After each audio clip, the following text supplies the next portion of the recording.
Bonjour frères et sœurs. Est-ce que vous êtes embrasés ce matin? S'il vous manque un peu de braise, il faut juste réaffirmer son identité en Christ. Amen. Et c'est mon thème ce matin. J'ai une petite exhortation et je l'ai intitulée affirmer notre identité en Christ. Et je commence avec 1 Pierre 2, 9. Vous, au contraire, vous êtes une race élue, un sacerdoce royal, une nation sainte, un peuple acquis, afin que vous annonciez les vertus de celui qui vous a appelé des ténèbres à son admirable lumière. Donc, quand on manque un peu de clarté, de joie, parce que avec le Seigneur, nous sommes censés être tout le temps joyeux, embrasés, les yeux qui pétillent, c'est ce qui nous différencie des gens du monde. Donc, quand on commence à affaiblir, il faut réaffirmer son identité.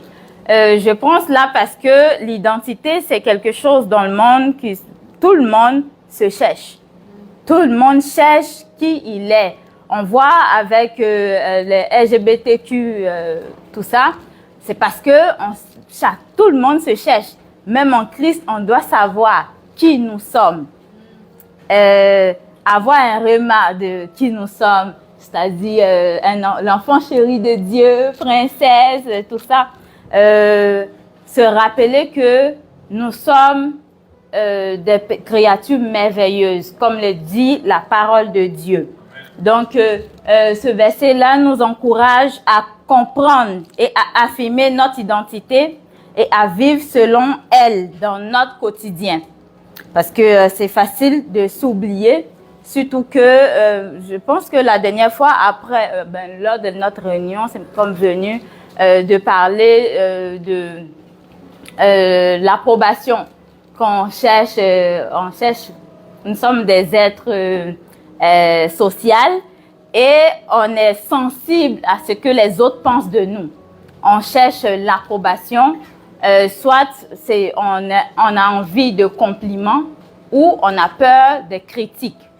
Et qu'est-ce que le Seigneur nous dit par rapport à cette recherche d'approbation? Parce que ça vient de notre identité. Donc, en parlant d'identité, je veux parler plus de l'importance de se libérer du regard des autres. Dans Galates 1, 10,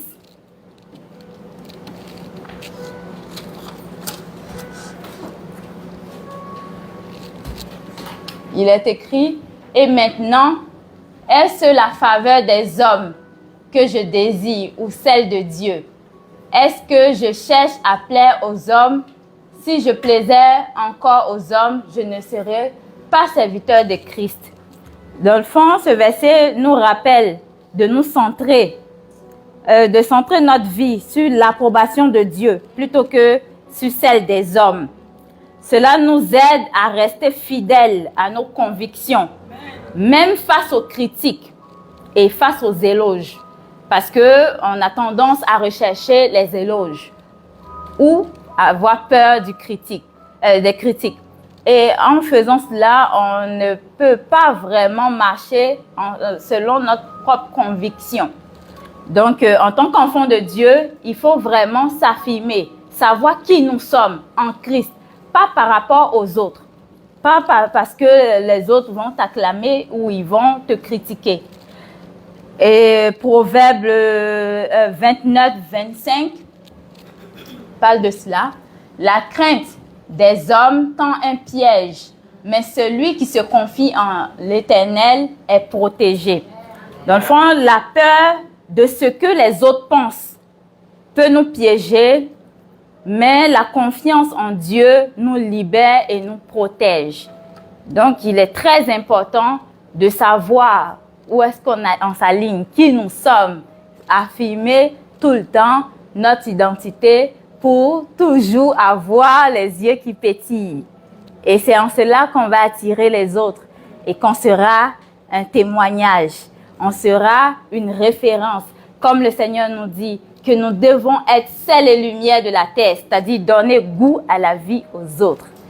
Et attirer vraiment, éclairer partout où nous passons par notre témoignage. Et pour pouvoir impacter par notre témoignage, il faut pouvoir être centré.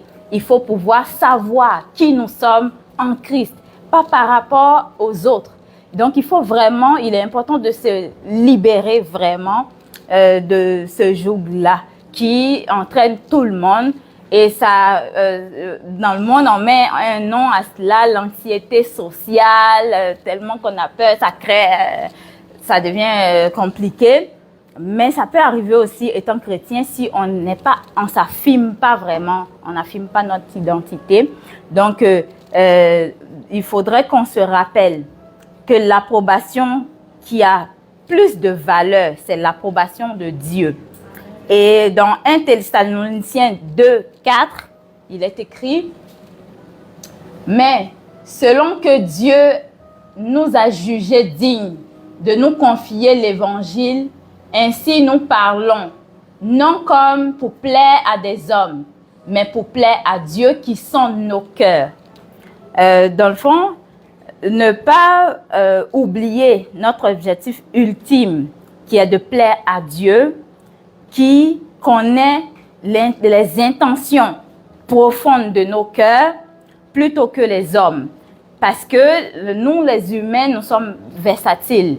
Et nos paroles sont comme fluctuantes. Genre, tantôt, on dit si notre opinion est parfois biaisée. Parce qu'on apporte des jugements souvent sans avoir le tout et le contre. Donc, on a souvent un jugement biaisé. Il est important qu'on puisse vraiment s'accrocher, regarder au Seigneur plutôt qu'aux hommes. Mais en même temps, en parlant de cela, j'aimerais mettre un équilibre à tout ça parce que j'aime ça, équilibrer ce que je dis. Parce que a dit se libérer du regard, tout ça, on peut comme se dire, moi, j'ai plus besoin qu'on me dise quoi faire, j'ai pas besoin de conseils de personne, il faut équilibrer. Je suis pas enseignable, j'ai pas besoin, si je fais des erreurs, qu'on puisse m'aider, par exemple. En tant qu'enfant de Dieu, quand on donne notre vie au Seigneur, on s'aligne sur la parole de Dieu. Et quand ton frère est en train de faire quelque chose, est vraiment à côté, il est important que nous, en tant que frères, on puisse parler à notre frère, à notre sœur. Mais il ne faudrait pas qu'on soit comme dit, j'affirme mon identité, j'ai plus rien à entendre des autres. C'est pas ça. C'est vraiment pas ça. Il faut, l'équilibre ici, c'est ne pas devenir une personne qui n'écoute personne, qui n'est pas enseignable, qui n'est pas conseillable, mais plutôt une personne qui filtre à la lumière de la parole dans le but d'être agréable à Dieu quotidiennement.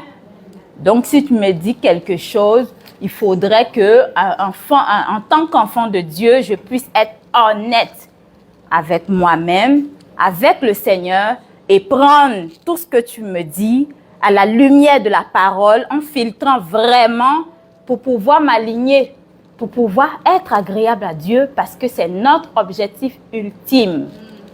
Donc, c'était pour moi important d'équilibrer. Et Psaume 119, 105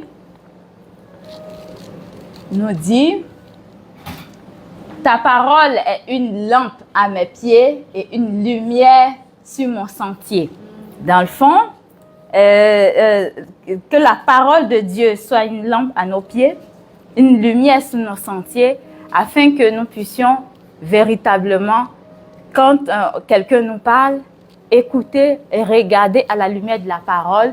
Si ça ne matche pas, je sais où je vais, je sais où je m'aligne et mon identité est en Christ. Pour ça, je me libère du regard de l'autre qui n'est pas aligné. Genre, si tu veux critique, si tu veux faire des éloges, ben, c'est bon les éloges là, mais il ne faudrait pas qu'on s'aligne par rapport à ça. En recherchant cela, on peut comme passer à côté de notre identité et ne pas pouvoir s'affirmer. Et c'est ce que j'avais à vous dire aujourd'hui. Bon dimanche!